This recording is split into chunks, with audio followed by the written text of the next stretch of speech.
राज्य बाल अधिकार संरक्षण आयोग की राज्य स्तरीय कार्यशाला का आयोजन राष्ट्रीय प्रौद्योगिकी संस्थान हमीरपुर में आयोजित किया गया। इसके मुख्य अतिथि राज्यपाल विश्वनाथ अलेकर रहे। इसमें शिक्षा का अधिकार एवं राष्ट्रीय शिक्षा नीति का विषय रहा। इस अवसर पर राज्यपाल ने कहा कि आपका फैसला के लिए हमीरपुर से बैठे हैं।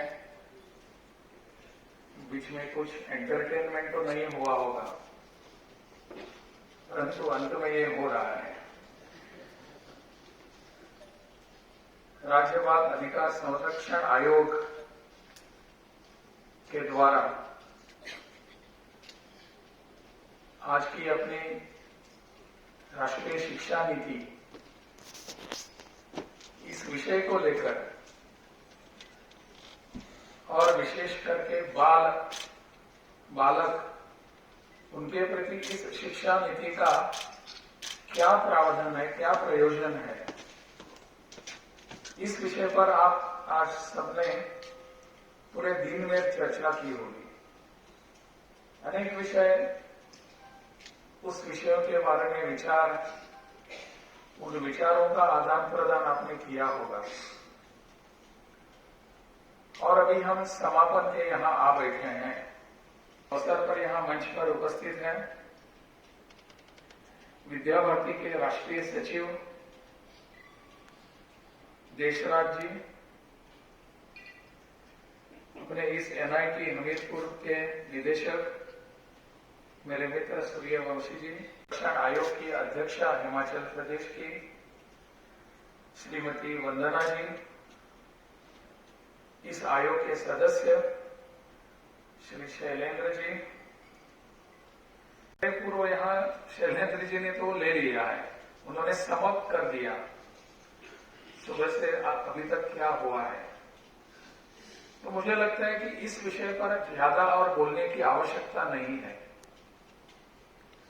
अपनी राष्ट्रीय शिक्षा नीति 2020 इसको अगर हम ढंग से पढ़ें तो पता चलता है कि अपनी राष्ट्रीय शिक्षा नीति जो है इस बार की, वैसे इससे पहले 2 बार ऐसे प्रयास हुए हैं। कोठारी कमीशन का उन्होंने भी ऐसा एक प्रस्ताव प्रस्तुत किया था जो बहुत अच्छा था, परंतु उसको हम कार्यवाही में नहीं ला सके। तो इस बार की जो शिक्षा नीति है, यह शिक्षा नीति विद्यार्थी जो है, बालक जो है, उस केंद्रित है।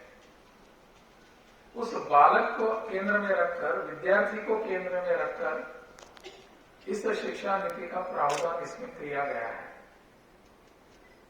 नहीं तो पहले शिक्षा अपनी नीति तो थी नहीं, परंतु इस पर जब भी विचार करने के लिए आयोग बैठते थे तो हमारे इंफ्रास्ट्रक्चर कैसा होना चाहिए, साधन सुविधा कितनी होनी चाहिए, क्लासरूम कितने बड़े होने चाहिए, क्लासरूम में डेस्क और वहां बेंचेस कैसे होने चाहिए, वहां अपने ब्लैक बोर्ड कैसा होना चाहिए, वहां स्मार्ट बोर्ड होना चाहिए या और क्या होना चाहिए, इसके ऊपर हम बहुत कुछ चर्चा करते आ रहे हैं।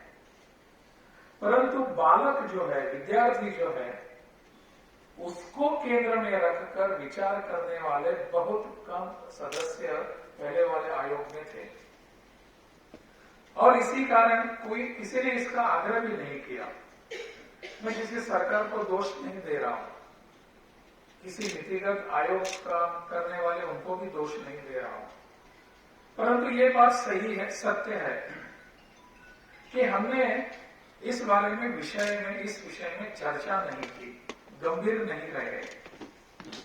आज की शिक्षा नीति जो है, वह शिक्षा नीति बालक को, विद्यार्थी को केंद्र में रखकर बाकी सब बातों को ठहराने का प्रयास करती है।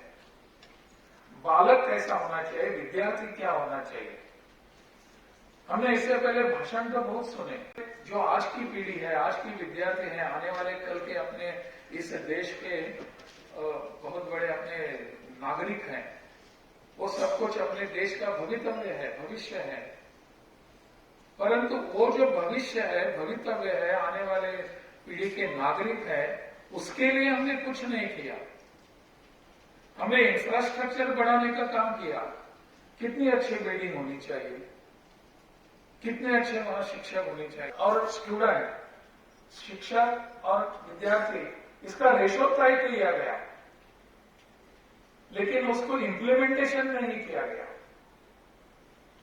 अपने यहाँ शिक्षा के कक्ष जो होता है उसकी डायमेंशंस क्या होनी चाहिए, इस पर बहुत चर्चा की हमने, लेकिन वास्तव में जमीन पर, धरातल पर कुछ नहीं आया।